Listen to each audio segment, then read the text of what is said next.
ថ្ងៃនេះខ្ញុំមានវីដេអូមួយថ្មីមួយទៀតតើតើនឹងការធ្វើកាត់សិនដែរតែខុសពីការធ្វើកាត់សិននៅក្នុងកម្មវិធី Word មុនបាទអញ្ចឹងខ្ញុំមានរូបភាពតើតើនឹងកម្មវិធីនេះមុនហ្នឹងបាទកាត់សិននេះខ្ញុំ copy វីដេអូមកពីកម្មវិធី Word មុនមកប៉ុន្តែខ្ញុំធ្វើផ្លាច់ពីមុនចង់ថាខ្ញុំមានកន្លែងនេះមួយគឺខ្ញុំដាក់ data validation នេះបាទខ្ញុំយក Visual List បាទតែនេះណាបាទអញ្ចឹងសូមតាមអ្នកនរនេះខ្ញុំស្មើហើយខ្ញុំ select យកលេខរៀងនេះបាទជឿថាវាចាប់យកលេខរៀងបន្តទៅទៀតខ្ញុំសេរួមមួយនៅក្នុងនេះ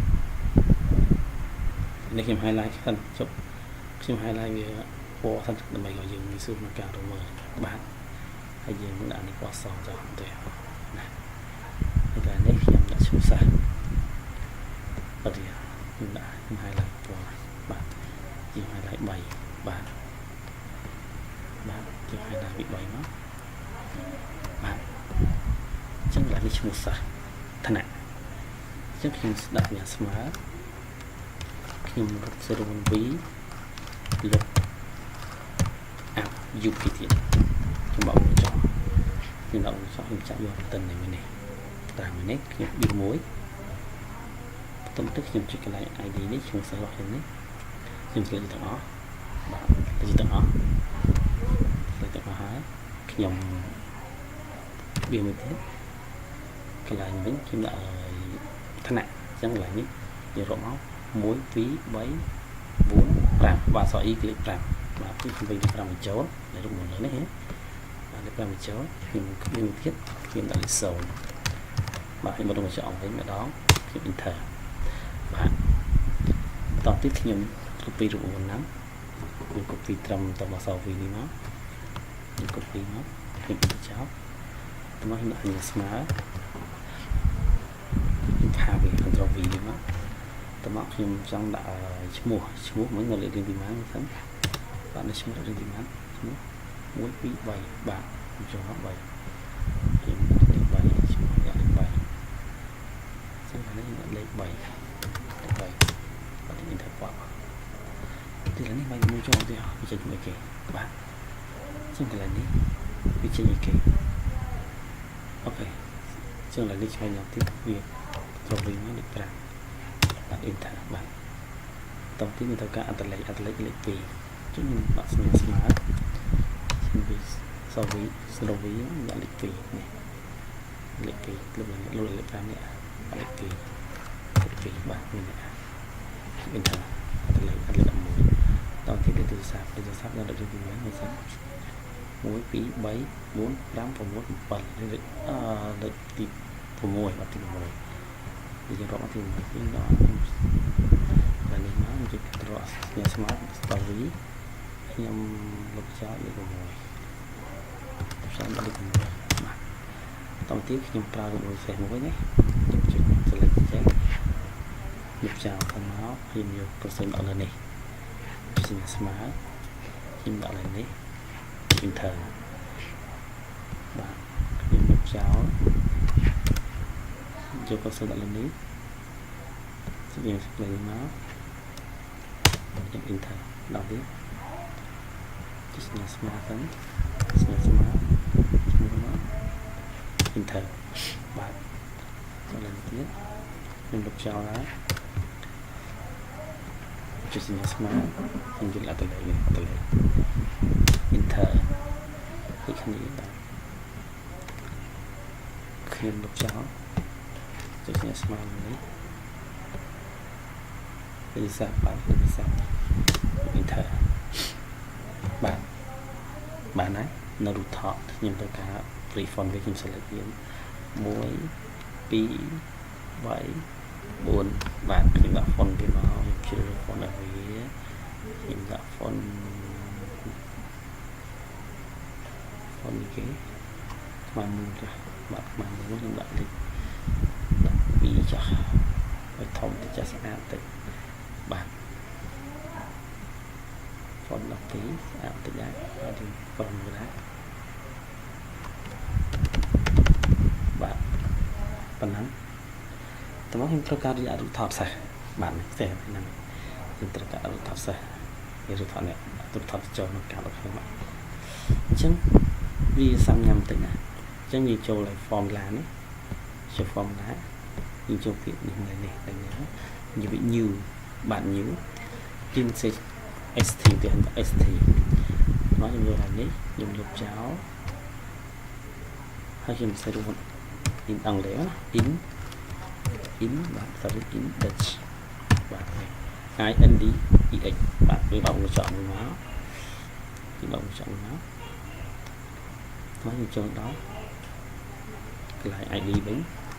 យើង select យកនេះយើង select វាឈ្មោះមកនេះគឺវាមួយនេះគឺវាមួយយើងវាមួយមក copy ដូចមុន maths cta okay sorry maths tca បាទ tca maths យើងបាក់វងចោលបាក់វងចោលយកវងចោលមកយើងចូលកន្លែងកាតនេះយើងចុចកន្លែងនេះកន្លែងនេះយើងប៊ីមួយទៀតយើងចូលកន្លែង id យើង select កន្លែងលេខរៀងបាទលេខរៀងហើយយើងប៊ីមួយទៀតយើងចុចលេខ0គាត់នឹងចុះពីរដងបាទតោះយើងអូខេបាទចេញចាំបាត់យើង close មកបាទយើងចូលទៅដល់ id យើង copy រូបនេះមកយើង copy Ctrl C បាទយើងចូលឲ្យកាត់យើងវិញមកយើងមកស្ដាប់អូខេមកយើងខុសរូបមុនឡើងមួយខ្ញុំស្កានដល់ទីសិនខ្ញុំចូលដល់នេះខ្ញុំ edit សិនមកខ្ញុំមើលសិន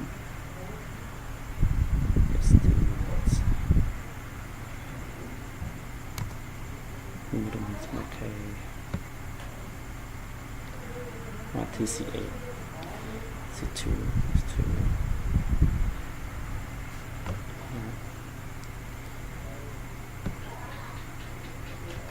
អូខេ index id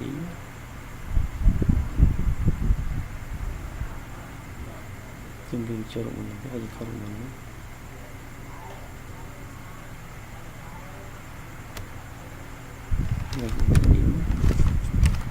index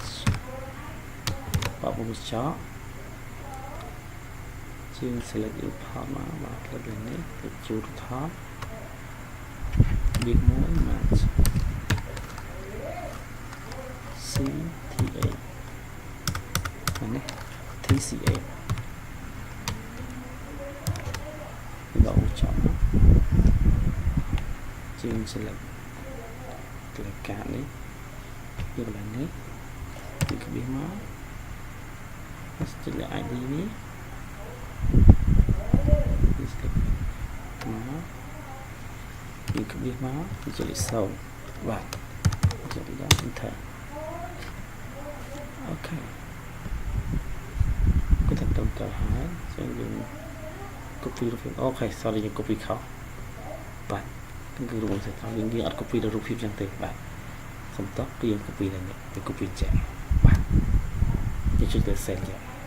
ចុចលើ save គេអត់ចុចលើថតទេបាទណាគេចុចលើថតទេកុំច្រឡំសុំច្រឡំដែរហើយយើងទៅ C មក copy មកបាទចុចជើងមកអូខេយើងផាសនេះយើងចុចមកយើងយកនេះផាសនេះយកខំនេះសញ្ញានេះផងជា link បាទចុចយើងលុបចោលមកយើងទៅ st ឲ្យវា save នេះenter បាទយើងទីនេះដាក់ឡើងហ្នឹងហើយយើង scrub វាសិន scrub វាដល់វាស្អាតទៅយើង scrub វាមកបាទជួយបាទយើងចាប់វាចូលអត់ទេហើយនេះបាទរកទៅយើងបាច់ចូលនេះយើងដាក់ប៉ុណ្ណឹងសខ្មៅចាប៉ុណ្ណឹងសដល់នេះឲ្យខ្មៅច្បាស់ទៀតច្បាស់ទៅបាទចឹងទៅខ្ញុំវាយកន្លែងនេះខ្ញុំវាយលេខ2ចេញសិស្សផ្សេងបាទខ្ញុំវាយលេខ4អត់មានខ្ញុំវាយលេខ3អូខេខ្ញុំវាយនេះបាទចឹង ចឹងកន្លែងនេះយើងអាចទៅកន្លែង tabulation យើងអាចដាក់កំណត់វាឧទាហរណ៍យើងកំណត់វាមិនហ្នឹងយើងកំណត់ទីពេកអញ្ចឹងយើងកំណត់ទីកន្លែងនេះយើងដាក់ថាយើងដាក់ whole number យើង between យើងយកចន្លោះចាប់ពីលេខ1ដល់លេខ100ទីហើយយើងសិនយើងទុកឲ្យដល់100អ្នកចុះទីហោយើងអូខេមកអត់ទៅយើងវាយបញ្ចូលវាបញ្ចូលលេខ3ចេញវាបញ្ចូលលេខ1ចេញវាបញ្ចូលលេខ5អូខេលេខខយើងកន្លែងហ្នឹងយើងបញ្ចូលលេខ5អត់ចេញទេតែសារលេខ5មានតិន័យផងបាទអត់មានតិន័យផងអញ្ចឹងយើងអត់ដាច់បានយើងយកតែលេខ3មកបាទគឺវាស្រួលមែនទេបាទគឺយើងប្រើប្រូអូតូតែម្ដងបាទយើងឲ្យធំតិចណោះតិចលេខ1បាទលេខ2បាទនេះស្រួលមែនទេរូបថតនេះឃើញបាទអញ្ចឹងបងប្អូនមានការពេញចិត្តទេវីដេអូមួយនេះហើយសង្ឃឹមថាបងប្អូននឹងពេញចិត្តពីព្រោះខ្ញុំសិក្សាបន្ថែមនៅក្នុងអ៊ីនធឺណិតខ្ញុំមានអ្វីខ្ញុំចេះតែជួយផ្សព្វផ្សាយចែកចាយទៅបាទអញ្ចឹងសូមអរគុណសូមបងប្អូនជួយ Subscribe Channel របស់ខ្ញុំបាទផងដើម្បីឲ្យដំណើរការវីដេអូបានទៅមុខទៀតបាទសូមអរគុណ